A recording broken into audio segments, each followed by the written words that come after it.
I'm on radio. I'm mad at her wife right now. You had a good week or what? Yeah. All right. We're now joined by our race winner of the 13th annual SFP 250 here at Kansas Speedway, and that is Matt Crafton, driver of the number 88 Ideal Door Menards Toyota.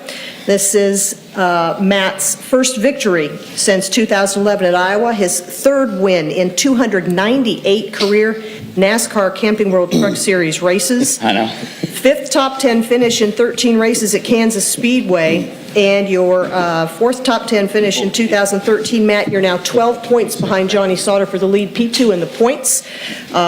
Also joined here by crew chief Carl Joyner and team GM David Pepper. Guys, congratulations, Matt. What a spirited race. We just had Joey and Ryan in here and talked to Joey especially about those last few laps, but you just seem to have it smooth and moving. So talk about this big win for you and your team today. Oh, it was huge. And like I said, yesterday we were, I think, 18th on average on the second practice, and we were a 20th place truck at best. I mean, to be honest. And they changed so much on this truck. I mean, you always hear people say it, but they honestly changed 4 springs, sway bar arms. I mean, tons of stuff. I mean, there's a bunch more stuff that they changed that it would probably lose everybody, but I mean, they've made a wholesale change, and what that comes down to is teamwork and, like I said, believing in each other and going out there and doing it. And I mean, the show was so awesome. It was, I mean, a great race. My spotter told me where Joey was a little bit, and like I said, he had a very, very fast truck, and I think it was track position was everything, and just whoever got out front. And like I said, we contemplated on that last restart, and because we had talked about it earlier, about halfway through the race on the red flag, that where would you start when we're leading this race at the end, and that they had said the inside, or they said the outside early, and then the yellow comes out and we're leading. I said, now where do you guys want to start? That's up to you. So, and like I said, Junior over here, he says he thinks inside, and I went outside. He goes, all right, that's that a boy. So then he believed in me after that. And like I said, the bottom was just, you can get sucked around so easy, and I wanted to be on the outside to be able to control it. Sounds like he kept you busy, Carl. Talk about your day. After yesterday, like you said, I had no idea we'd be sitting here right now. I mean, that's just goes to show how this Thor Sport team is. You know, we never throw in the towel. We never give up. I think I probably got less sleep last night than I did when my newborn son was arrived. It's just, you wake up in the middle of the night and you're constantly thinking about that race truck. And I think we threw way more than the kitchen sink, the bathtub, the back patio. We changed every single thing on that truck. And, you know, we actually broke a valve spring yesterday, and Triad, you know, it was a tough call for them to whether to change the motor or just fix the existing pieces, and we went with what they wanted to do, and lo and behold, it worked out for us. So, Team GM. As you could say, we went to Menards and we made a wholesale and we changed everything. Well, it sounds like it. Team GM David Pepper, it does sound like the consummate team effort there with this victory. Oh, very much so. We've got great partners in Toyota, Triad. I just can't say enough about every member of this race team. Nobody gives up. And to be sitting here, I guess 1-2 in the points and, you know, have 3 of the 4 wins, I'm just so proud of every one of these guys. All right. Well, congrats again, guys, and we'll take some questions now from media. Again, we'll ask you to raise your hand, give us your name, affiliation. We'll start with Randy and go back to Stan. Yeah, Randy Kovitz, Kansas City Star. Matt, you've raced more times here than anybody else. You've run more laps here than anybody else. What's kept you going to finally knock down that door? Just all the guys just always believing in each other. And like I said, all the changes they made, he called me at 7:30 this morning and I was still laying in bed, woke me up again, and I told him, yeah, I'm getting ready to be on my way. But anyways, just believing in each other. And like I said, making all the right changes. And like I said, I have more starts here, but this is the first time that I've raced on this asphalt. And this is definitely a different Kansas than it has been in the past, for sure. That was my next question. How did you, what was your impressions of the new track, and did it play more to your strengths?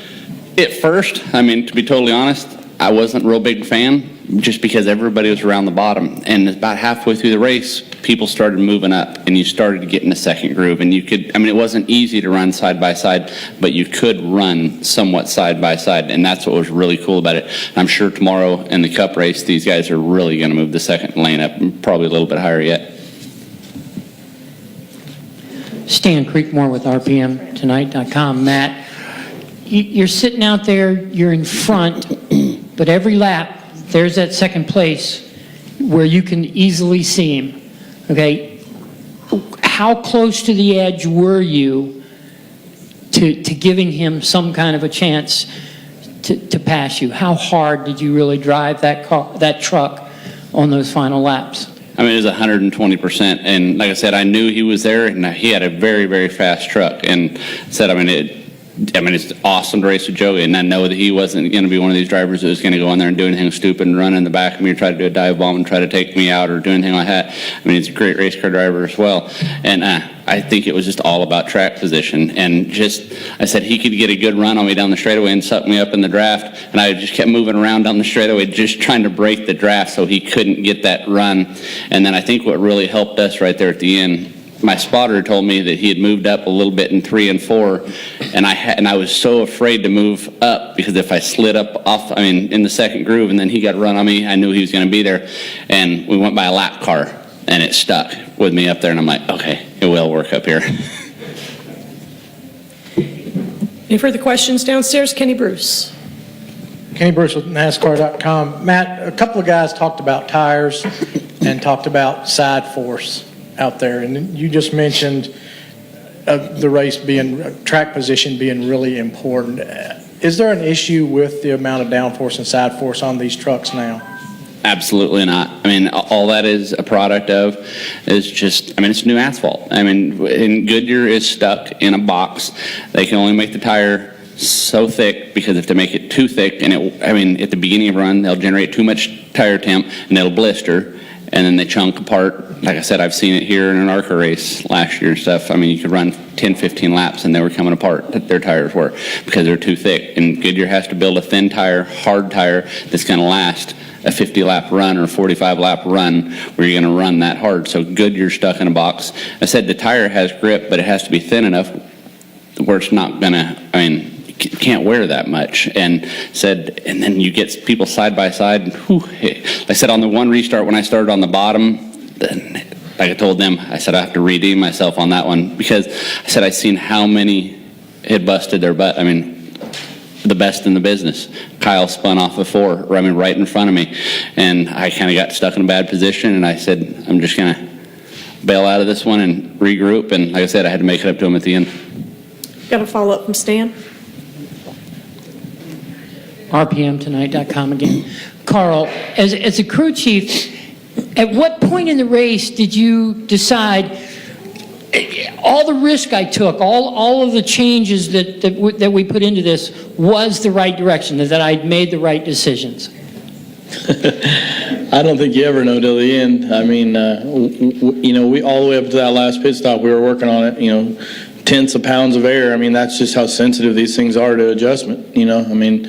I've said it from day one, and me and him talk about it all the time. If we can just give him what he wants, he knows what he wants. If we can find that, then we'll go out there and we'll win races. And that's what we did today. And I think we'll continue to do that. We've been really close. I think we've made huge strides. We've got a really good team. It's, you never know. You're constantly working on the thing, and you never know when you're going to put on a bad set of tires or whatnot. So there's really no telling. There's always the unknown.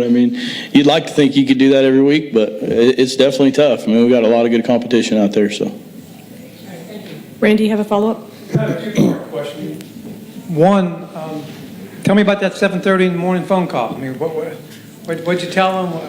Well, we went to dinner, and he went to dinner, and we came up with kind of one setup we went up, and then at 7:30 this morning, he calls me and tells me he's going to change the setup again, and I'm like, all right, just go ahead and do what you want, I believe in you.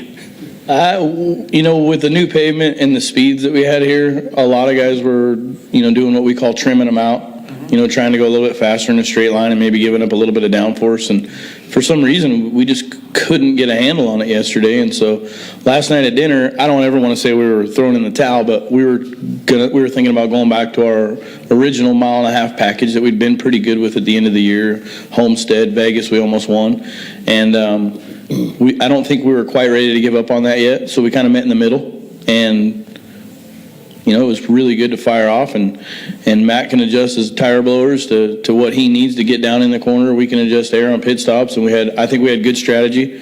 It was kind of a bummer that we just pitted under the green, then the yellow come out, but we battled back, and he won the race for us on that one restart. We got a shove from our teammate, and I think we passed 6 or 7 trucks and drove to the lead and never looked back. So, And it's just, 4 top 10s right now for you, and Johnny's got 4 top 5s. Just talk about what's making things click right now. And just the whole organization. I mean, at the end of the day, it comes down to all these guys and Duke and Rhonda Thorson. I mean, just giving us all the tools to go out there and do what we need to do to win these races. And like I said, we're doing it. I mean, 3 out of 4 isn't too shabby, is it? Any other questions? Still clear upstairs? Okay. Guys, congratulations on a big win for you at Kansas.